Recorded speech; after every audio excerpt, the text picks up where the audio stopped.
जय श्री कृष्ण। प्रिय मित्रों, आइए सुनते हैं एक छोटी सी कहानी, संत रैदास और पारस पत्थर। एक बार एक साधु संत रैदास के पास पहुंचा। संत ने उसे भोजन कराया और अपने बनाए जूते पहनाए। साधु बोला, रैदास जी, मेरे पास एक अनमोल वस्तु है। आप साधु संतों की सेवा करते हैं, इस कारण मैं सिर्फ और सिर्फ आपको यह वस्तु देना चाहता हूँ। इसे पारस कहते हैं। लोहे को स्पर्श कर देने से वह सोना बन जाता है। ऐसा कहते कहते उसने उनकी रौपी चमड़ा काटने का औजार उसे स्पर्श करा दिया और वह पारस के स्पर्श से सोना बन गई। यह देखकर रैदास जी को बहुत दुख हुआ कि अब वे चमड़े को कैसे काटेंगे। साधु ने उनसे कहा, अब आपको जूते सिलने की आवश्यकता नहीं है। इस सोने से सैकड़ों रापियां आ सकती हैं। यह सुनकर रैदास बोले, परंतु यदि मैं सोना बनाता रहूं तो सोने की रखवाली कौन करेगा?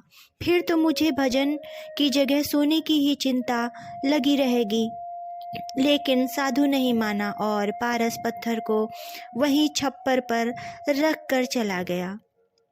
1 वर्ष के बाद वह साधु फिर रैदास के पास आया। उसे यह देखकर बड़ा आश्चर्य हुआ कि रैदास की हालत वैसी की वैसी ही बनी हुई थी। उसने जब रैदास से पारस पत्थर के बारे में पूछा तो वे बोले, मुझे नहीं मालूम आपने वह कहाँ रखा था, आप स्वयं ही उसे ढूंढ लीजिए। साधु यह देखकर दंग रह गया कि 1 साल पहले जब वह पारस को उनके छप्पर पर रख गया था, तब से वह वहीं पर रखा हुआ था। यह देखकर वह बोला, आप धन्य हैं रैदास जी। आप चाहते तो इस पारस से एक बहुत ही भव्य मंदिर बनवा सकते थे। निर्धनों को दान दक्षिणा देकर उनके परिवारों को भूखमरी से बचा सकते थे, अथवा अन्य कोई ऐसा काम कर सकते थे जो लोकहित में हो। यह सुनकर रैदास ने उत्तर दिया, महाराज, अभी तो मैं छिपे छिपे चुपचाप प्रभु भजन कर लेता हूँ।